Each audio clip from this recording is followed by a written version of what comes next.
Hey everyone, welcome back to the Beekmarks Activations podcast. In the last episode, we began exploring Greensboro, North Carolina together, and we showed how HQ, the local co-working space, is using Beekmarks to help bring people together.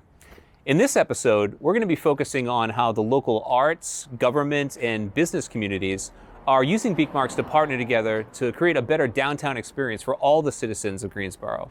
So let's fire up the satellites, grab our bags, and get going again.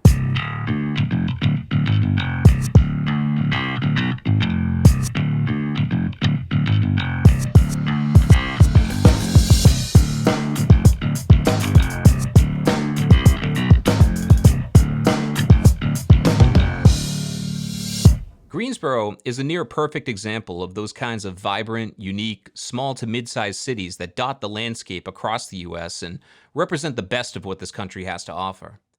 It has a palpable sense of pride and identity that's reflected in its parks, its architecture, its impressive collection of locally owned shops and bookstores, restaurants, and bars. Smack dab in the middle of the city is the best example of its commitment to cultural enrichment. The Greensboro Cultural Center is a massive and beautifully crafted space, containing multiple museums, displaying various forms of art that are a direct reflection of its incredibly diverse populace. It also acts as a community hub, offering classes to adults and children in things like dance, painting, theater, and music. Outside of this, and up and down each and every street, are examples of what this kind of public-private partnership and commitment to the local art scene can result in.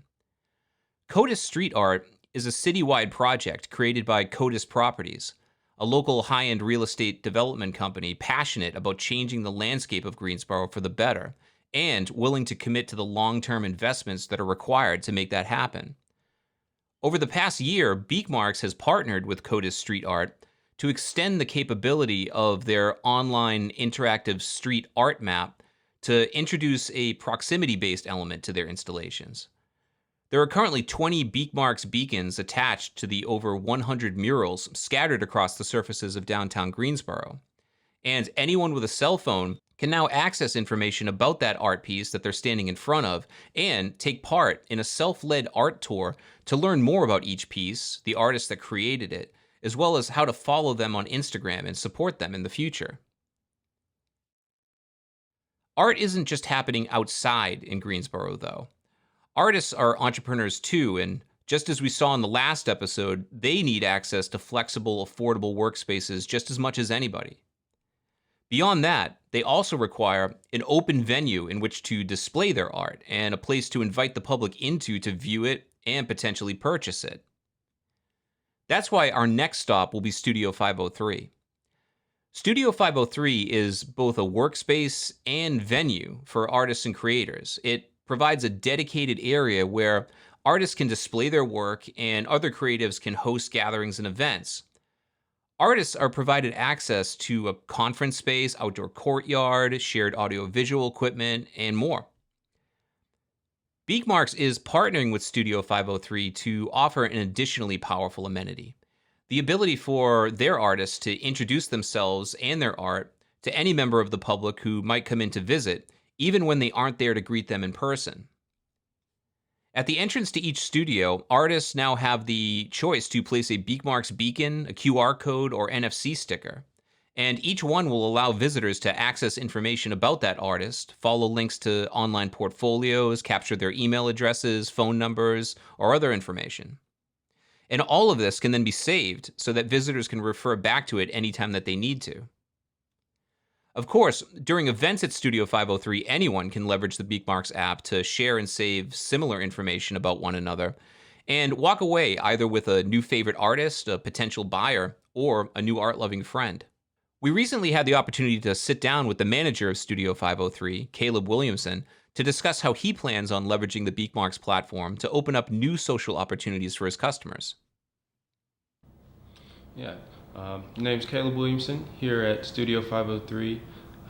I manage the space here in Studio 503 as a 24/7 artist workspace. We do also have space to use for common space and events such as workshops, galleries, small performances, and other things here. Yeah, so I'd say the mission we're shooting for is to be an all-inclusive creative community, having a bigger vision of a destination for the art scene in downtown Greensboro, being all-inclusive to multiple talents, different walks of life and different areas of the community that can come and immerse themselves in the creative scene here. The things I find attractive about Beekmarks are the opportunities for a social aspect as well as an economic value to especially the artists here, where they're able to broadcast their information to a wider audience, whether they physically be at Studio 503 or not. I think it's really important that people can take the information that they get here and take it wherever it is that they go, so they're always connected to something interesting that they might have seen.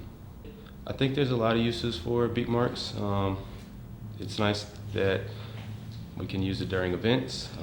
If we've got public access and the general community is coming into the space, they can take artist information home with them, maybe go and do some research and look at their work after the fact that they're no longer here at our location.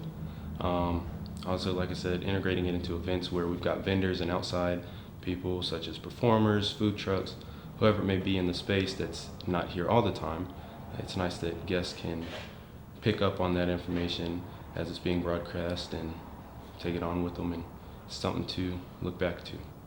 I think as we experiment with it and use it, we'll find other ways that it's possibly be used.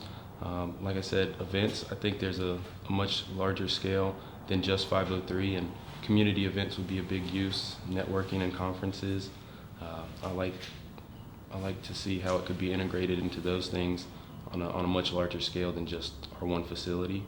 I'm really interested in seeing what the long-term reach on the Beekmarks is and how we can broadcast to not just the people that are physically here, but people that are within a decent proximity of our physical location. Okay, thanks for making it all the way through this episode. In the next episode, we're going to be showing you how random groups of people can come together to form spontaneous marketplaces that allow them to buy, sell, and trade their products and services without ever having met each other before. See you then.